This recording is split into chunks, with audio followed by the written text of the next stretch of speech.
Olá pessoal, mais uma vez bem-vindos à nossa aula de História. Bom dia para o sétimo ano A e boa tarde para o sétimo ano B.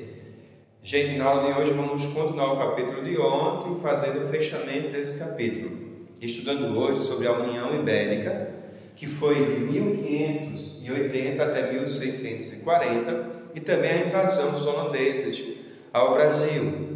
Pois bem, quando nós estudamos sobre a União Ibérica, vamos ver o seguinte, que no ano de 1578, quem governava Portugal era um rei chamado Dom Sebastião, um rei ainda jovem. E Dom Sebastião ele desapareceu numa batalha e ninguém nunca encontrou o corpo dele. E como ele não tinha herdeiros, então o trono deveria ficar para alguém da família, não é? Ele não tinha herdeiros e acabou ficando com Dom Henrique, que tinha um grau de parentesco com Dom Sebastião. Entendam aqui que a União Ibérica é a união entre Portugal e Espanha, tá certo? Mas só que Dom Henrique já era um senhor e ele já era idoso, tá? Então, como ele já era um senhor, já era idoso, no mesmo ano, em 1580, Dom Henrique veio a falecer. E daí a única pessoa que tinha um grau de parentesco com Dom Sebastião era o rei Filipe, que era rei da Espanha. E daí, naquele ano de 1580, o rei da Espanha, Filipe, também tornou-se rei de Portugal. Então, houve a chamada União Ibérica, com Dom Filipe agora, que é rei da Espanha e também é rei de Portugal. Só que a Espanha tem alguns inimigos políticos, entre eles a Holanda. A Holanda, que tinha uma relação até boa com Portugal, não tinha com a Espanha, mas agora o rei de Portugal também é o rei da Espanha, por conta da União Ibérica. Então, como Dom Filipe tornou-se rei de Portugal e da Espanha, a Holanda tornou-se inimiga dos portugueses também e dos espanhóis. E daí com isso os holandeses resolveram atacar a colônia de Portugal, que era o Brasil. Isso em 1624. Tentaram chegar ao Brasil pela Bahia, pelo estado da Bahia, não conseguiram porque houve resistência, então eles bateram em retirada e 6 anos depois, já no ano de 1630, eles invadiram Pernambuco. Então chegaram ao Brasil invadindo Pernambuco pelas cidades de Olinda e do Recife.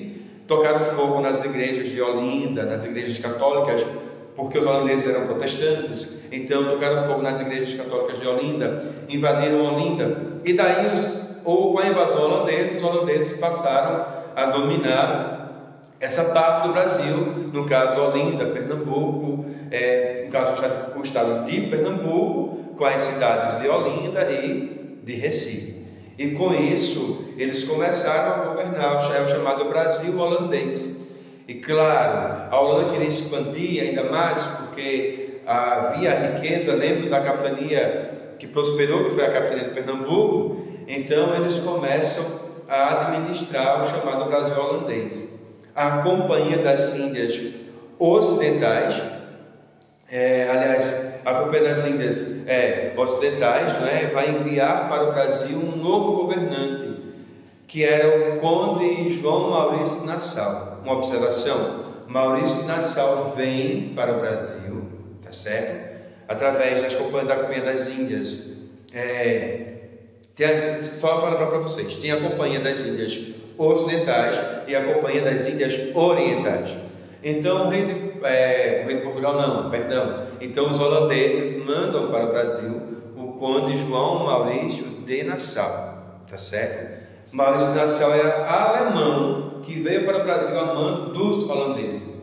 E quando Nassau chega aqui, ele começa a governar. Aí ele começa a fazer acordos, ele começa a fazer empréstimo para a reconstrução dos engenhos, ele começa a dar liberdade de culto para todas as religiões.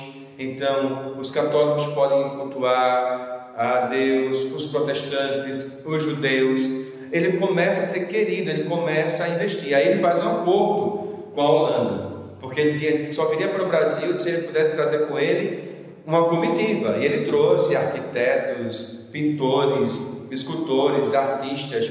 Ele de fato ele reconstruiu, não é, Recife, tanto que Recife foi chamado de cidade maurícia por conta do Conde Maurício Nassau. Houve construções de casarões, de pontes, de hospitais, de praças. Então ele modernizou na época o Recife, trouxe pessoas importantes com ele, uma grande comitiva, e com isso ele conquistou, passou a ser querido dentro da história, desse contexto da história do Brasil holandês. Só que o Conde Maurício Nassau, cada vez mais ele pegava empréstimos, né? Pedia dinheiro à Holanda, tanto que ele prometeu fazer o boi voar sobre Recife. Existe no centro de Recife uma ponte chamada a Ponte do Boi Voador, que é a ponte de Maurício Nassau, que ele, na época ele construiu a ponte, e ele disse que ia fazer o boi voar sobre Recife, e cobrou pedágio. As pessoas pagavam, ia para o outro lado da ponte, e no final da tarde, para início da noite, ele colocou aqueles bois de carnaval, ele colocou um cabo de aço de um ponto ao outro da ponte, foi puxando e o boi foi voando. Então ele fez o boi voar sobre o Recife. É daí que surge aquela expressão: olha o boi voando e o peixe olhando, porque as pessoas estavam vendo o boi voando, mas era esse boi que ele fez voar sobre o Recife.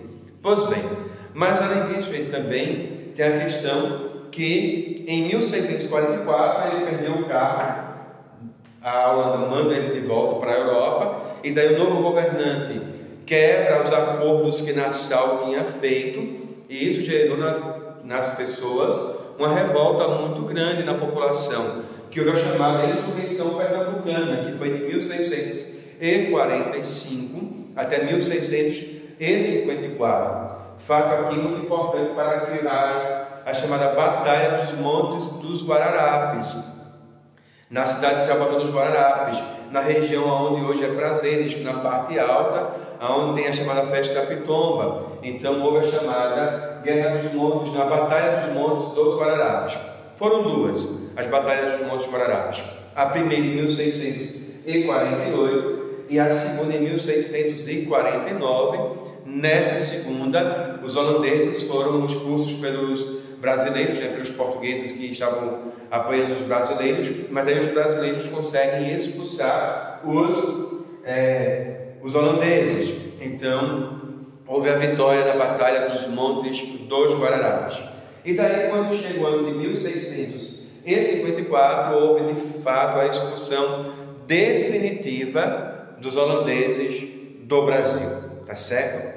Pessoal, peguem o livro de vocês, coloquem aí nas páginas 246, 247 e 48, respondam essas questões, tá bem?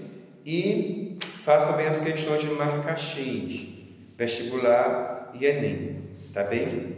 As questões de marca X, se quiserem, pode deixar para a próxima aula, entregar na próxima aula, as de marca X, tá bom? No mais, se cuidem, fiquem com Deus e até a nossa próxima aula. Se Deus quiser, fiquem com Deus, gente. Tchau, tchau, fiquem na paz.